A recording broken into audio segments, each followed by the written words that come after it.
नमस्कार, मैं doctor Avdhesh Sharma, assistant professor zoology, government girls college Nagaur. आज हम बात करते हैं बीएससी पार्ट सेकंड में जो इम्यूनोलॉजी का पेपर है, उस इम्यूनोलॉजी, माइक्रोबायोलॉजी, बायोटेक्नोलॉजी जो थर्ड पेपर है उसकी पहली यूनिट इम्यूनोलॉजी। पहले जो लेक्चर था उसमें मैंने इम्यून सिस्टम कैसे फंक्शन करता है, उसका टाइप्स क्या है उसके बारे में बताया था। आज हम बात करते हैं इम्यून सेल्स के बारे में, टिश्यू ऑफ इम्यून सिस्टम्स के कौन कौन से टिश्यू हैं, यानी हमारी बॉडी के अंदर कहाँ पे ये जो सेल्स हैं जो इम्यूनिटी प्रोवाइड करती है कहाँ होती हैं और ये कितने प्रकार की होती हैं। सबसे पहले मैं टिश्यू की बात करता हूँ। टिश्यू या ऑर्गन के रूप में भी हम देखें तो जो हमारी बॉडी के अंदर जो ब्लड सर्कुलेटरी सिस्टम है उसके अलावा एक और सिस्टम होता है जिसको हम लिम्फेटिक सिस्टम या लसीका तंत्र कहते हैं। और ये जो लसीका तंत्र है जिसके अंदर दो मेन ऑर्गन होते हैं, अंग होते हैं। पहला है बोन मैरो, अस्थि मज्जा, और दूसरा होता है थाइमस जो कि हमारे यहाँ पे गले के नीचे चेस्ट के ऊपर की तरफ इस जगह होता है। और बचपन में ये एक्टिव होता है, एडल्ट स्टेज आते आते ये डिसफंक्शन हो जाता है थाइमस। तो थाइमस और बोन मैरो जो है ये प्राइमरी लिम्फोइड ऑर्गन कह सकते हैं, प्राथमिक लसीका अंग है ये, जिनके अंदर जो लिम्फोइड सेल्स होती हैं, डिफरेंट टाइप की सेल्स, उनका ओरिजिन होता है, प्रोलिफरेशन होता है, डिफरेंशिएशन होता है, वहां से वो शुरू होती है। सेकेंडरी लिम्फोइड ऑर्गन और होते हैं जो होते हैं जैसे स्प्लीन है, प्लीहा है, जहां पे हम कहते हैं कि सेल्स का मेचुरेशन होता है, और कुछ जो डेड सेल्स हैं उनका डिग्रेडेशन होता है। जैसे आरबीसी है वो डेड मृत होने के बाद में, उसकी डेथ होने के बाद में वो स्प्लीन में जाकर के डिसइंटीग्रेट होती है, और हीम जो है वो वहाँ टूटता है, ग्लोबिन है, प्रोटीन है, वो रीअरेंज होती है। प्लीहा स्प्लीन के अलावा पेयर्स लिम्फ नोड होते हैं जो हमारी पूरी बॉडी में लसीका तंत्र में होते हैं। लिम्फ नोड के अलावा जो है कुछ और टिश्यू होते हैं, जैसे मैं कहूँगा मास्ट, MAST, mucosa associated lymphatic tissue. Pairs, पेचेज जो कि इंटेस्टाइन में पाए जाते हैं, आंत में पाए जाते हैं, ये कहलाते हैं सेकेंडरी लिम्फोइड ऑर्गन, जिनसे सेल्स निकल करके ब्लड में जा सकती हैं। बॉडी में अलग अलग लिम्फ नोड होते हैं जो हमारे शरीर की इम्यूनिटी को बूस्ट अप करते हैं जब भी कोई फॉरेन एंटीजन आता है। सेल्स की बात करें तो इसका ओरिजिन कहाँ से होता है डिफरेंट सेल्स का, तो हमें पता है कि हमारे ब्लड जो सेल्स होती हैं वो हिमेटोपोइटिक स्टेम सेल से डेवलप होती है। हिमेटोपोइटिक स्टेम सेल्स का मतलब है कि वे कोशिकाएं जिनसे पूरा जो ब्लड सर्कुलेटरी सिस्टम की जो सेल्स हैं वो डेवलप होती हैं। ये hematopoietic stem cells bone marrow में पाया जाता है। This is present in bone marrow. इससे दो डिफरेंट टाइप के लीनिएज डेवलप होते हैं, सेल्स हैं वो तैयार होती हैं। एक सेल्स होती है वो कहलाती है common lymphoid progenitor cells. Progenitor का मतलब जिनसे इनकी उत्पत्ति होती है। दूसरे कहलाएंगे common myeloid progenitor cells. Myeloid progenitor cells और lymphoid progenitor cells. Myeloid progenitor cells फिर डिफरेंट सेल्स में डेवलप होते हैं, जैसे इससे कुछ सेल्स प्री-इरिथ्रोब्लास्ट बनाती हैं, प्री-इरिथ्रोब्लास्ट से प्री-इरिथ्रोसाइट्स बनती हैं, और उससे फिर अंत में मैच्योर आरबीसी का फॉर्मेशन हो जाता है। मैच्योर आरबीसी जो कि इन्यूक्लिएटेड होती है, इसमें न्यूक्लियस नहीं होता है। इसी प्रकार मेगाकैरियोसाइट्स होती हैं, मेगाकैरियोसाइट्स जिनसे बाद में थ्रोम्बोसाइट्स जिनको हम प्लेटलेट्स कहते हैं उनका फॉर्मेशन होता है। इसी प्रकार माइलोइड प्रोजेनिटर सेल से मास्ट सेल्स और डेंड्रिटिक सेल्स हैं वो डेवलप होती हैं, बनती हैं, जो कि एक प्रकार की इम्यून सिस्टम की सेल्स हैं। इनके फंक्शन पे बाद में बात करते हैं। फिर आता है माइलोब्लास्ट सेल्स। माइलोब्लास्ट सेल्स जिससे कि दो प्रकार की सेल, ये तीन प्रकार की ग्रेनुलोसाइट्स हैं वो बनती हैं।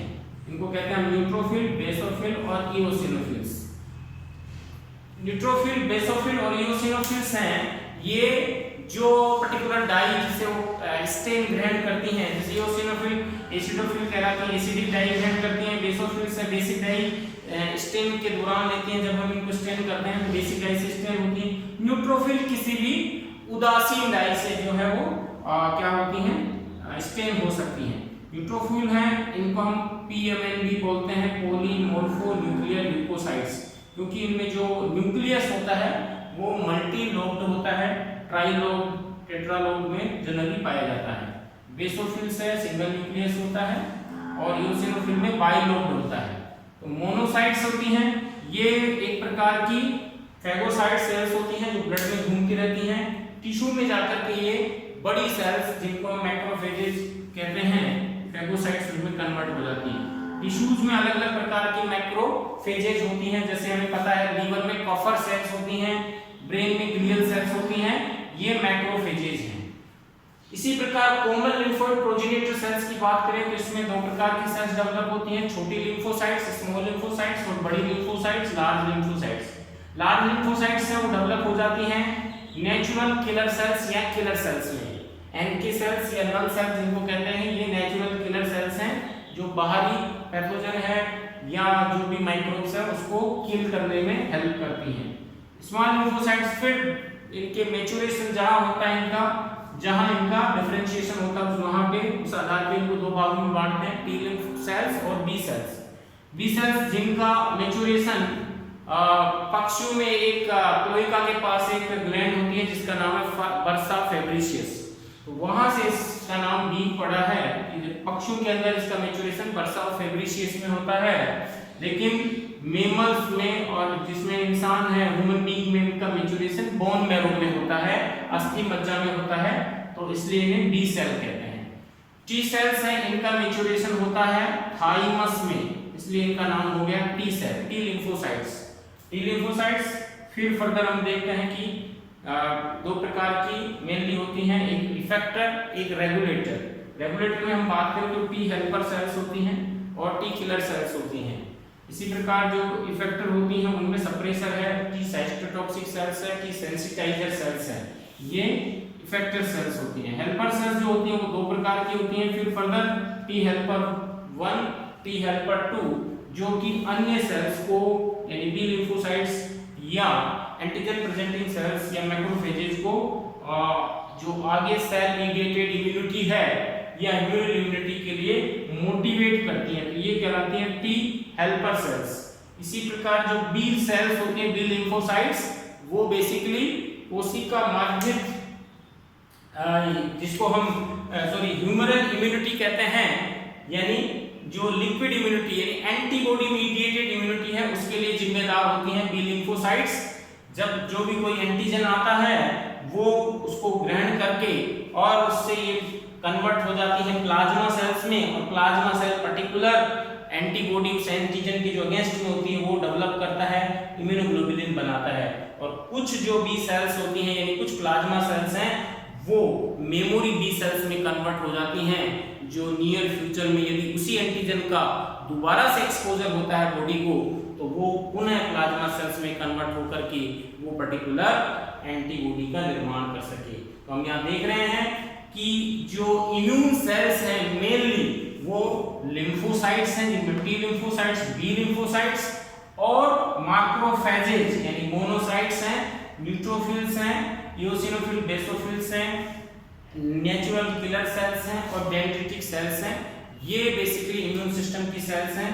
मास्ट सेल्स भी इम्यून सिस्टम में एक अहम रोल प्ले करती हैं, अर्थात एलर्जिक रिएक्शंस के दौरान इन मास्ट सेल का बहुत बड़ा रोल होता है, क्योंकि ये बॉडी के अंदर एनाफाइलेक्टिक शॉक प्रोड्यूस करती हैं और इनके ऊपर जनरली IgE प्रेजेंट होता है, जिसके कारण एलर्जिक जो रिएक्शन होती हैं वो मास्ट सेल के कारण ही ज़्यादा होती हैं।